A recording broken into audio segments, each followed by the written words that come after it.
नमस्कार.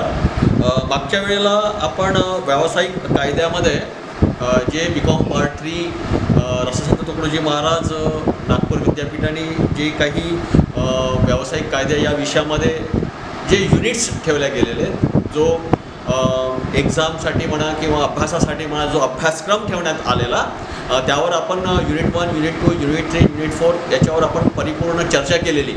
आज आपण युनिट 1 मधलं जे पहिलं चॅप्टर आहे, पहिला धडा जो आहे व्यावसायिक कायदे, त्यावर आपण विस्तृत अशी चर्चा करूया.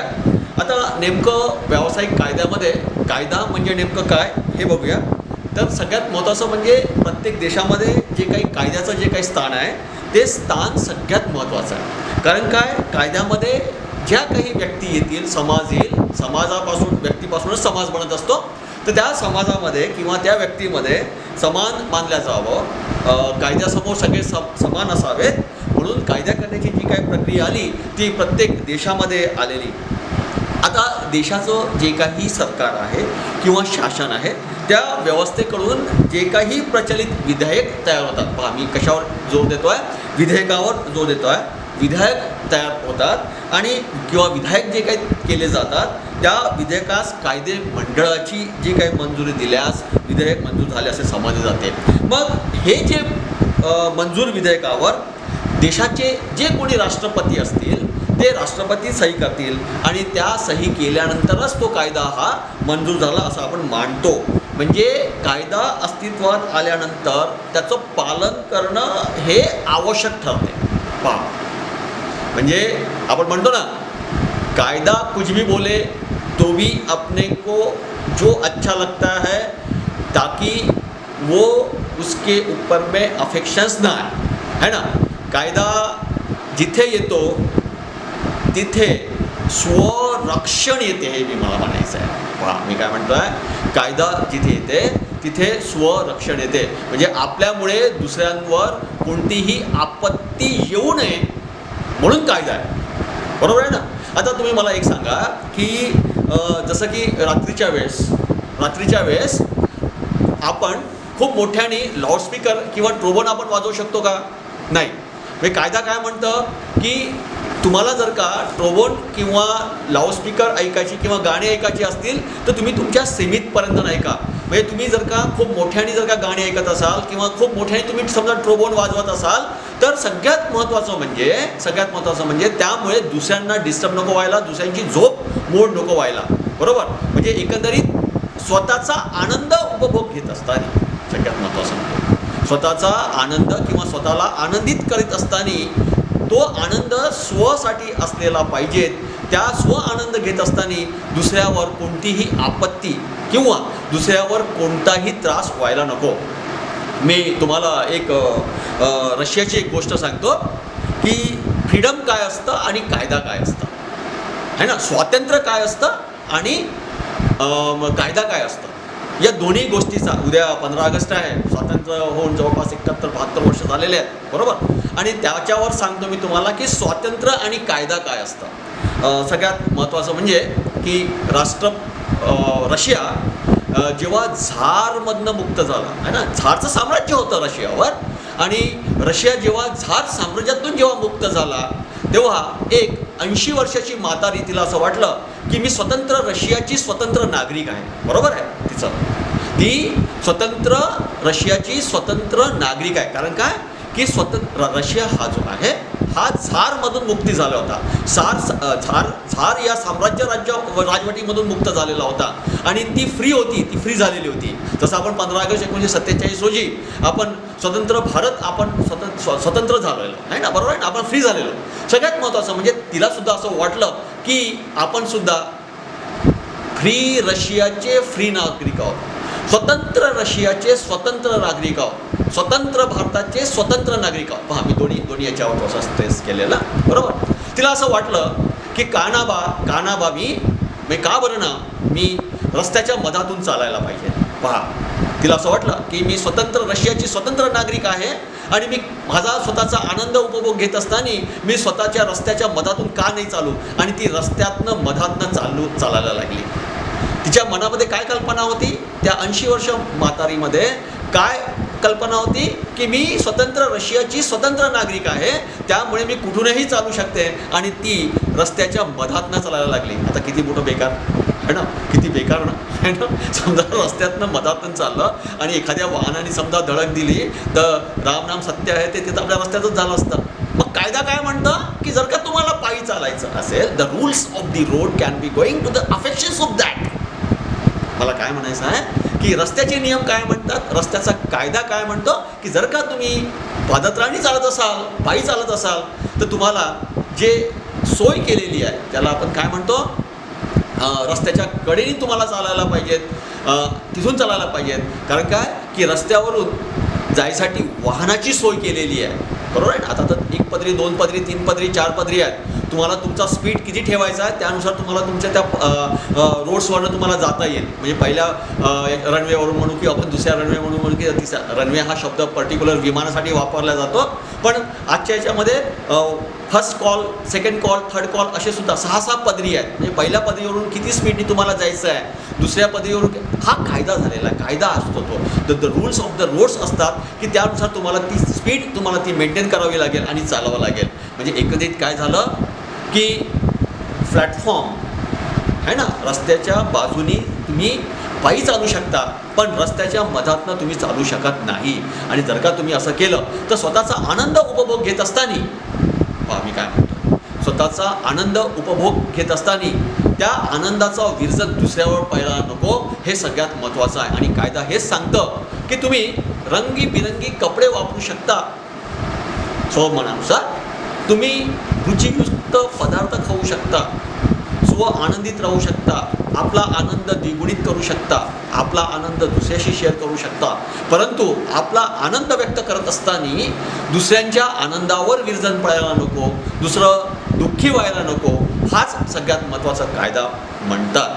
म्हणजे असं म्हणू शकतो आपण की कायदा हा नीतिमत्त असायला हवा, आणि त्या नीतिमत्तातून प्रत्येक नागरिक, समाजातील प्रत्येक नागरिक हे वागायला पाहिजे. प्रोफेसर हॉलंड असे म्हणतात की कायदा म्हणजे मानवाच्या बहिस्त वर्तणुकीसंबंधीची नियमावली आहे. आणि सॉल्मन असे म्हणतात की कायदा म्हणजे न्यायदान व्यवस्थापनासाठी राज्यात केलेले जे काही नीतिनियम असतील ते नीतिनियमसुद्धा पाळायला पाहिजेत. आता मी एका मिनिटा आधीच म्हटलं होतं की नीतियुक्त जीवन जगत असताना, नीतिमत्त युक्त जीवन जगत असताना समाजामध्ये प्रत्येक मानव हा कायद्याला प्रोफाईल करतो, बरोबर. मग आपण बघूया की कायद्याचं वर्गीकरण काय म्हणतं. तर कायद्याचं वर्गीकरण हे 3 नुसार पडल्या गेलेलं आहे. सगळ्यात पहिलं म्हणजे कायद्याच्या स्वरूपानुसार, म्हणजे त्याचं स्वरूप कसं आहे त्या स्वरूपानुसार कायदा ठरवला गेला. हा पहिला प्रकार किंवा पहिलं वर्गीकरण. दुसरं कालखंडावरून, म्हणजे जे काही कालखंड अस्तित्वात आलेत त्या कालखंडावरून कायद्याचं वर्गीकरण करण्यात आलं. आणि तिसरं आणि सगळ्यात महत्त्वाचं म्हणजे धर्मावरून सुद्धा कायद्याचं वर्गीकरण करण्यात आलं. मग कायद्याच्या स्वरूपावरून जे काही वर्गीकरण करण्यात आलेलं त्यामध्ये वेगवेगळे असे 8 प्रकार पाडण्यात आले. त्या 8 प्रकारातली मी तुम्हाला एक एक प्रकार सांगतो. तर सगळ्यात महत्त्वाचं म्हणजे सगळ्यात पहिलं म्हणजे व्यापारविषयक कायदा. आता समजा जर का आपण व्यापार केला नाही आणि त्याच्यावर समजा आपण व्यापाराविषयक कायदे समजा आपण प्रस्तुत केले तर समाजामध्ये काय होईल, उद्भंड माजेल, बरोबर. कोणतीही वस्तू कितीही रुपयामध्ये विकल्या जातील, कोणतेही वजन कशाही पद्धतीने वापरल्या जातील, कोणत्याही ग्राहकाशी कोणताही मालक किंवा वस्तू विक्रेता हा योग्य प्रकारे वागणूक देणार नाही, या सगळ्या गोष्टी घडतील. म्हणून व्यापारविषयक कायदे हा सर्वात समाजामध्ये महत्त्वाचा आहे. कारण काय की प्रत्येक वस्तू विकत घेऊन, ज्याला आपण म्हणू की मनुष्याला 3 गरजा आवश्यक आहेत, आहे ना, अन्न, वस्त्र आणि निवारा, बरोबर. तुम्ही बघा अन्नामध्ये जितक्या काही घटक येतात, आता जवळपास एक 15 ते 20 वर्षाआधी पाणी विकू असं जर का कोणी म्हणालं असतं तर आपण त्यावर नक्कीच हसलो असतो. किंवा पाणी विकल्या जाईल, किंवा 25 वर्षाआधी आपण असं म्हणू की पाणी विकल्या जाईल, पाणी लोकांना विकत घ्यावं लागेल, असं जर का कोणी म्हटलं असतं तर आपण त्याच्यावर नक्कीच हसलो असतो, बरोबर ना. आत्ता जस्ट कोविडमध्ये ज्यामुळे आपण जिवंत असतो, ऑक्सिजनने आपण जिवंत असतो, हवेमुळे आपण जिवंत असतो, बरोबर. नैसर्गिक हवा आहे, परंतु कोविड-19चं अफेक्शन हे आलेलं की हवासुद्धा विकत घ्यावी लागली आहे ना, ऑक्सिजनसुद्धा विकत घ्यावी लागली. व्हेंटिलेटरसाठी जी काही प्रयोगित जी काही हवा होती ती विकत घ्यावी लागली. म्हणजे एकंदरीत 25 वर्षा अगोदर पाणी विकत घ्यावं लागलं. हे सुद्धा एक सगळ्यात महत्त्वाचं अफेक्शनचं आहे. आणि या कोविड-19मध्ये तुम्हाला ऑक्सिजनसुद्धा विकत घ्यावं लागलं. म्हणजेच अन्न, वस्त्र, निवारा या तिन्ही गोष्टी आजच्या काळामध्ये विकत घ्याव्या लागतील. म्हणजेच म्हणून व्यापारविषयक जे काही कायदे झालेत ते सगळ्यात महत्त्वाचे. त्यानंतर औद्योगिकविषयीचे जे कायदे आहेत त्याच्यावर आलेलं. त्यानंतर ग्राहक संरक्षण कायदे आलेले आहेत. त्याच्यानंतर घटनात्मक कायदे आलेले आहेत. कामगार विषयक कायदे आलेले आहेत. सहकारी कायदे आलेले आहेत. फौजदारी कायदे आलेले आहेत. आणि त्यासोबत इतर कायदेसुद्धा आलेत. हे झालं पहिला प्रकार. दुसरा प्रकार हा आहे की कालखंडावरून काय वर्गीकरण केलं गेलेलं. तर कालखंडावरून जे कायद्याचं जे काही वर्गीकरण करण्यात आलं ते एक तर ब्रिटिशकालीन कायदे, बरोबर, एक ब्रिटिशकालीन कायदे, दुसरं स्वातंत्र्य काळातील कायदे, बरोबर. हे 2 कायदे अस्तित्वात आलेत. धर्मानुसार कोणते कोणते कायदे अस्तित्वात आलेत, तर धर्मानुसार कायद्याचं जे काही वर्गीकरण करण्यात आलेलं ते म्हणजे एक हिंदू कायदे, दुसरं मुस्लिम कायदे आणि तिसरं इंग्रजी कायदे. मग व्यापारविषयक कायदे काय आहेत, तर कायद्याचे जे काही वेगळे जे काही प्रकार आहेत ज्यापैकी किंवा त्यापैकी व्यापारविषयक कायदा हा एक जो काही महत्त्वाचा जो काही घटक आहे, अत्यंत महत्त्वाचा घटक आहे. आणि तो व्यापारी व्यवहाराबाबत जे कायदे लागू होतात त्याला व्यापारी कायदे किंवा व्यापारविषयक कायदे असं आपण याला म्हणू. याला बिझनेस लॉ म्हणू किंवा मार्केटाईल लॉसुद्धा असं म्हणू किंवा कमर्शियल लॉ असं सुद्धा म्हणू. तसेच उद्योगांना लागू होणाऱ्या ज्या काही कायद्यांच्या किंवा इंडस्ट्रियल लॉ म्हणू, याचाच अर्थ सारखाच आहे. प्रत्येकाचा अर्थ कसा आहे, सारखाच असून ती जी संध्या जी आहे ती समान अर्थाने वापरल्या जातात. म्हणजे काय झालं की देशातील सर्व प्रकारचे जे काही व्यापार आणि व्यवहाराबद्दलचे किंवा व्यवहाराबाबतचे जे काही कायदे आहेत, म्हणून व्यापारविषयक कायद्याला इतकं महत्त्व आलेलं आहे की काही विचारता सोय नाही. सगळ्यात महत्त्वाचं म्हणजे वस्तूंची जी काही खरेदी विक्रीचे जे काही व्यवहार असतील, पैशाचे देवघेवीचे जे काही व्यवहार असतील, खरेदी विक्रीच्या व्यवहारामधनं निर्माण झालेल्या उत्तरदायित्वांची जी काही तुम्हाला पूर्तता करायची असेल, उत्पादित वस्तूची विक्री करण्यासाठी जी काही एजंटची नियुक्ती करायची असेल, मालाची विक्री करायची असेल, धनादेश द्यायचे असतील, हुंडी द्यायची असेल, वचनचिठ्ठी द्यायची असेल, इत्यादीच्या माध्यमामधनं जे काही होणारे व्यवहार आहेत या सर्व बाबी व्यापाराशी संबंधित आहेत. आणि या संबंधीचे जे काही नियम आहेत किंवा जे काही सिद्धांत असतील ते व्यापारविषयक कायद्यामध्ये आहेत आणि त्यालाच आपण व्यापारविषयक कायदे असं आपण म्हणू. म्हणजेच एकंदरीत जर का व्यापारविषयक कायद्याची जर का तुम्हाला व्याख्या करायची असेल, परिभाषा करायची असेल, डेफिनेशन करायची असेल, त्या बाबतीमध्ये जर का तुम्हाला काही सांगायचं असेल तर आपण असं म्हणू शकतो की व्यापारविषयक कायद्यामध्ये अशा सर्व कायद्याचा व जो काही नियमाचा समावेश होतो की जे व्यापारी, व्यावसायिक आणि बँकेच्या मार्फत होणाऱ्या सर्वसामान्य व्यवहाराशी संबंधित आहेत. आणि तसेच जे कायदे, नियम आणि संपत्तीविषयक किंवा अधिकाराशी संबंधित आहेत आणि व्यापारिक क्षेत्रामध्ये सर्व क्षेत्रामध्ये व्यक्तीमधील संबंधित किंवा संबंधाशी संबंधित आहेत आणि आपण त्यालाच म्हणू व्यापारविषयक कायदे. मग याची व्याप्ती कुठपर्यंत आहे ना. सगळ्यात महत्त्वाचं म्हणजे प्रोफेसर सेन यांनी म्हटलं होतं की व्यापारविषयक कायद्याची व्याप्ती कुठपर्यंत ते कुठे कुठे आहे ना. म्हणजे त्या कायद्याचं नियमावली जे आपण बसवलेलं आहे ते कुठे कुठे आहे. तर सगळ्यात महत्त्वाचं म्हणजे सेन असे म्हणतात, प्रोफेसर सेन असे म्हणतात की भारतीय करार कायदा जो 1872मध्ये आला त्यामध्ये सुद्धा व्यापारिक कायदे आहे. परक्राम्य विलेख कायदा त्यामध्ये सुद्धा आहे. भारतीय नादारी कायदा ज्याला आपण द इन्सॉल्वन्सी ॲक्ट 1908 असं आपण त्याला म्हणू, त्यामध्ये आहे. वस्तुविक्री कायद्यामध्ये तर आहेच आहे. भागीदारी कायद्यामध्ये तर आहेच. भारतीय बँकिंग कायद्यामध्ये आहे. भारतीय कंपनी कायदा जो 1956मध्ये आलेला आणि तो अजूनही अस्तित्वात आहे.